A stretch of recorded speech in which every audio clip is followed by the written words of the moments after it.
Seterusnya kita masuk kepada, kita habis dah larutan, ampaian. Jadi kita akan masuk kepada apa itu kolloid. Kolloid. Okey. Kolloid ialah campuran dua atau lebih zat terlarut yang tersebar secara sekata. Okey, contoh kita ambil mayonis. Okey, mayonis dia biasanya zat terlarut saja, dia tak ada pelarut. Maksudnya macam gana nak kata mayonis ni dia diperbuat daripada dua bahan, iaitu telur dan minyak. Jadi dua-dua ini zat terlarut, kita gabungkan jadilah mayonis. Dia tak ada air, dia tak ada pelarut di sini. Sama juga dengan cream icing, adalah mentega campur dengan gula, kita pukul jadi kembang, jadi icing. Di mana ada air situ. Okey, itu maksudnya campuran dua atau lebih zat terlarut yang tersebar secara sekata. Okey, contoh juga susu. Susu kenapa kita kata dia bukan air? Okey, sebab memang susu ni kita perah dia, ambil daripada lembu, asalnya memang tubik susu. Jadi kita tak katalah susu adalah campur, adalah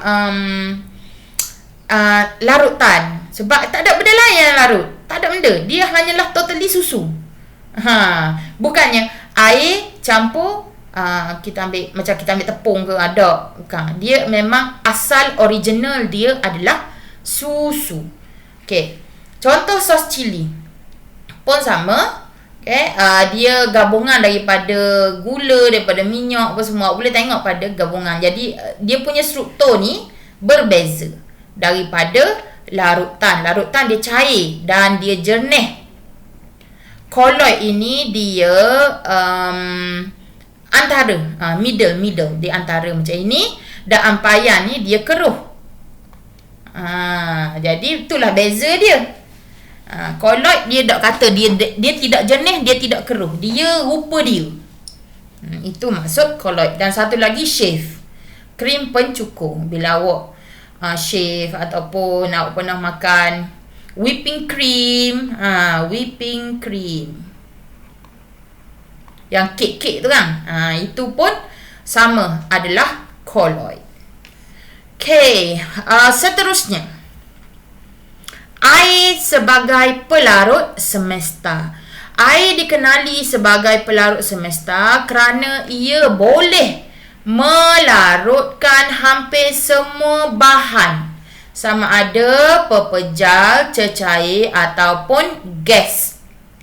Ia banyak digunakan secara domestik. Domestik ni maksud di rumah.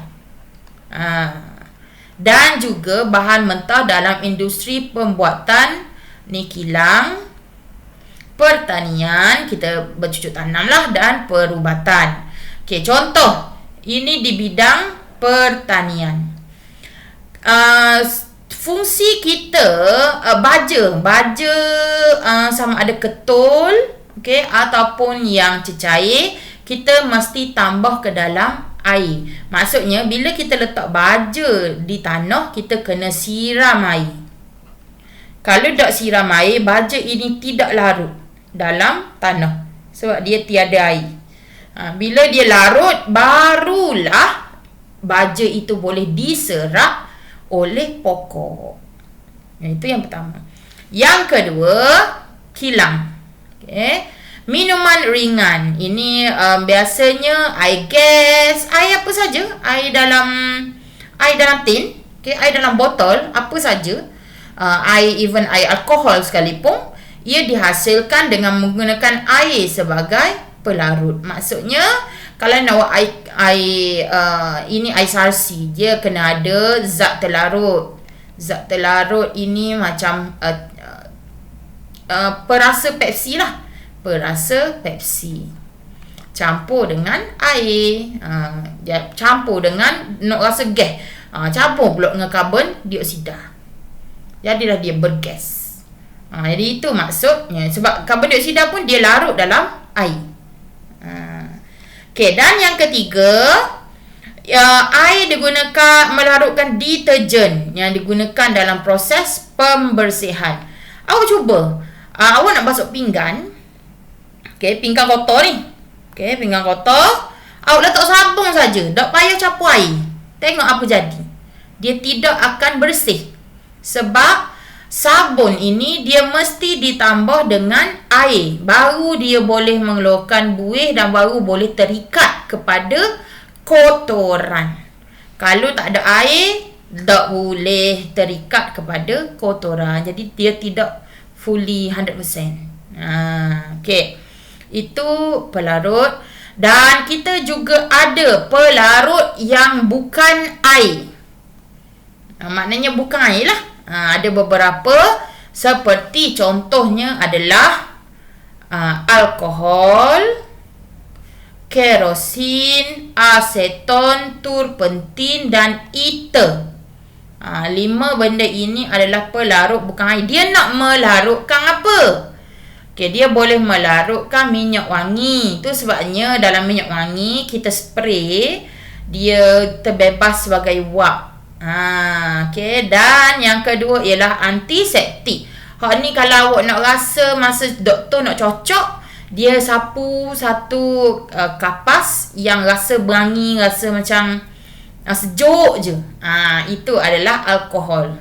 Benda-benda dua-dua ni tak boleh diminum alkohol ini sebab dia boleh mendatangkan bahaya kepada badan. Okay, jangan duduk galak-galak pergi ambil koyok kapas antiseptik atau pergi minum, pergi makan pula, membahayakan badan. Okay, kerosin ni adalah minyak tanah. Kalau orang zaman dulu-dulu dia tahulah minyak tanah. Saya dah pasti zaman sekarang awak cuba tanya. Okay, dia untuk menyalakan lampu, minyak lampu ataupun pelita. Okay, aseton digunakan dalam campuran untuk cat kuku dan lekuer. Okey, ni nak cat, nak mengilatkan benda lah, macam perabot rasanya kalau tak silap cikgu. Okey, dan yang turpentin untuk menanggalkan kotoran cat dan pencair cat. Ni orang yang biasa ngecat dia tahu.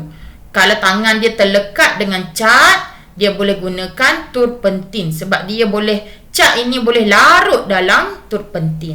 Dan yang terakhir ialah ether. Dia fungsi dia adalah sebagai pengekstrak minyak. Okay, ether, yes. Okay, jadi untuk latihan sama, awak cuma perlu salin jadual ini dan tuliskan kadar ketelarutan dia sama ada tinggi ataupun rendah. Macam yang latihan sebelum ni lah, saya nak awak kenal pasti faktornya. Dan yang kedua, terangkan satu perbezaan antara larutan dan ampaian. Dah ada saya bagi jadual perbezaan. Awak jangan lupa, awak kena jawab larutan bla bla bla bla bla, manakala ampaian bla bla bla bla bla. Ni yang ni jangan tinggal. Buat dalam satu ayat sebab dia nak satu saja perbezaan. Okey, dan yang kedua, mengapa air panas sesuai digunakan untuk membasuh kopi berbanding air sejuk? Yang ni awak jawablah Biasanya yang soalan gini dalam 2 markah gitu je. Okey, selamat menjawab, selamat belajar. Kita jumpa pada kelas yang akan datang.